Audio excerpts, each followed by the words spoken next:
Olá! Que bom estarmos juntos novamente. Seguimos celebrando a Páscoa, essa alegria da vida nova, já na terceira semana. Olá, é verdade, um tempo muito especial. E hoje o nosso bate-papo vai girar em torno daqueles encontros, sabe?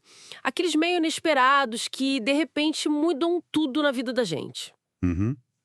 Encontros que parecem guiados, né? Pela palavra, pela presença de Cristo. Exatamente. A ideia é explorar como Deus nos chama, nos ensina pelas Escrituras e também nos alimenta nessa caminhada. Como isso acontece no nosso dia a dia? Vamos pensar juntos. Ótima proposta. Bom, para começar, temos uma cena bem interessante lá em Atos dos Apóstolos. Filipe recebe uma orientação divina, assim, um pouco diferente. Ir para uma estrada deserta. Um lugar improvável, né? Totalmente. E quem ele encontra lá? Um eunuco etíope, uma figura importante, um estrangeiro, lendo o profeta Isaías na sua carruagem. Só que ele tem uma questão. Sim, a grande questão. Ele diz: como é que eu posso entender se ninguém me explica? Tem uma busca clara ali, né? Exato.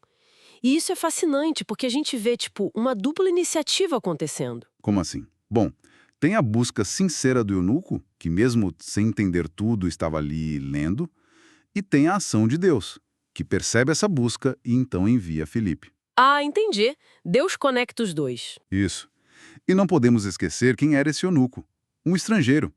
Alguém que, pelas regras da época, talvez nem pudesse participar plenamente do culto judaico. Verdade, tinha essas restrições. E a prontidão do Filipe, né? O anjo diz, levanta-te e vai. E ele vai.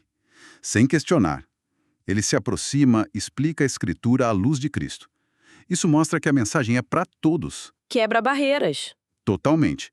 Barreiras sociais, religiosas. A boa nova é universal. Isso mexe com a gente, né? Quantas vezes a gente não se sente assim, meio que numa estrada deserta, buscando um sentido sem entender direito para onde ir. Uhum, muitas vezes. E aí fica a pergunta: como é que a gente pode reconhecer os Filipes que Deus talvez coloque no nosso caminho? Pessoas que ajudam a clarear as coisas. Ou o contrário também, né? Como assim? Como a gente pode ter essa disposição do Felipe, de se aproximar de alguém que parece estar buscando, mesmo que em silêncio? É um bom ponto. Talvez o começo seja só ficar mais atento, né?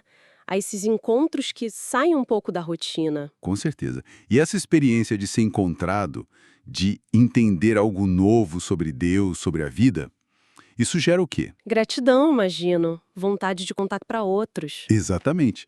É o que a gente ouve no Salmo 65, que é o 66 na outra numeração, é um convite muito vibrante.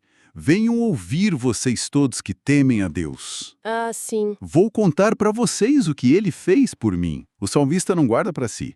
Ele transforma a experiência pessoal em testemunho. Ele partilha. Sim, e isso fortalece a fé, sabe? Reconhecer e partilhar como Deus age concretamente na nossa história. Mesmo nas dificuldades, ele está lá. E é interessante isso porque às vezes a gente acha que só os grandes milagres é que valem como testemunho. Pois é. Mas não é bem assim. Esse salmo parece dizer que contar as pequenas coisas também tem um poder enorme. Uma ajuda que chegou na hora certa, uma palavra amiga, uma força que a gente nem sabia que tinha. Exatamente. Pequenas luzes no caminho. E como essa partilha simples do cotidiano pode acender uma esperança em outra pessoa, né? Muito. É contagiante. Ou seja, sei lá, escolher partilhar com alguém próximo, essa semana mesmo, alguma coisa concreta que nos fez sentir a presença de Deus. Algo pequeno, mas real. Uma ótima sugestão. Um passo concreto. E seguindo essa linha de Deus que se revela, que sustenta a gente, chegamos ao Evangelho de João. Aqui Jesus se apresenta de uma forma, nossa, muito forte e vital. Fortíssima. Ele diz: eu sou o pão vivo que desceu do céu. Ele não está oferecendo só ideias, ele oferece a si mesmo como alimento. Essencial. É, essa imagem do pão da vida tem uma profundidade incrível. Jesus se coloca como a resposta para a fome mais profunda que existe no ser humano. A fome de quê, exatamente? De sentido, de vida plena, de eternidade. Aquela fome que nada nesse mundo parece saciar completamente, sabe? Ele é o sustento para essa jornada da vida. A Eucaristia entra aí, então. Totalmente.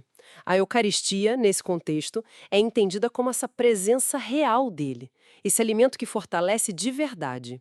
Mas tem um detalhe importante no texto. Qual? Jesus diz: ninguém pode vir a mim se o Pai que me enviou não o atrair. Ou seja, não é só o nosso esforço de buscar.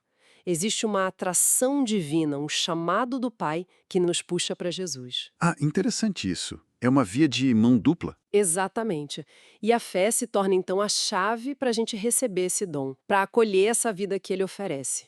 Acreditar que ele é de fato esse pão. E pensando no nosso mundo hoje, né? Tanta coisa prometendo satisfação. Tão rápido, tão superficial. Um bombardeiro de ofertas. Pois é. Aí vem Jesus e propõe um alimento que sacia de verdade, que vai lá no fundo da alma, que dura para sempre. Parece quase revolucionário. É revolucionário, porque vai na contramão do descartável, do imediato. Essa sede de algo maior e se voltar para ele buscando esse sustento, seja na oração, na palavra, na comunhão, parece ser o caminho, né? Sem dúvida. Reconhecer a fome e buscar a fonte certa. Bom, então resumindo um pouco o nosso papo de hoje, a gente viu a importância de estar aberto aos encontros inesperados, como foi com o Filipe e o eunuco. A abertura e a disponibilidade. Vimos também a força que tem o testemunho agradecido, como o salmista nos convida a fazer, partilhar o que Deus faz. Sim, transformar gratidão em esperança para outros. E por fim, essa necessidade de buscar o alimento verdadeiro que sustenta a vida de verdade, o próprio Cristo, o pão da vida descido do céu. Perfeito. E talvez uma reflexão final que fica disso tudo é que essa experiência com Cristo, esse encontro, esse alimento, não pode parar na gente. Não é só para consumo próprio, digamos assim. Exatamente. Ela nos move para fora. Assim como Filipe foi enviado, a gente também é chamado a ser essa presença que leva luz, que leva esperança. Especialmente para quem está se sentindo perdido nas tais estradas desertas da vida. Faz todo sentido. E aí a pergunta que talvez fique ecoando é: como é que a gente pode ser, concretamente, pão partido para os outros? E palavra que ilumina nos nossos ambientes, no dia a dia. Uma excelente pergunta para a gente levar e ruminar. Qual desses pontos tocou mais fundo hoje?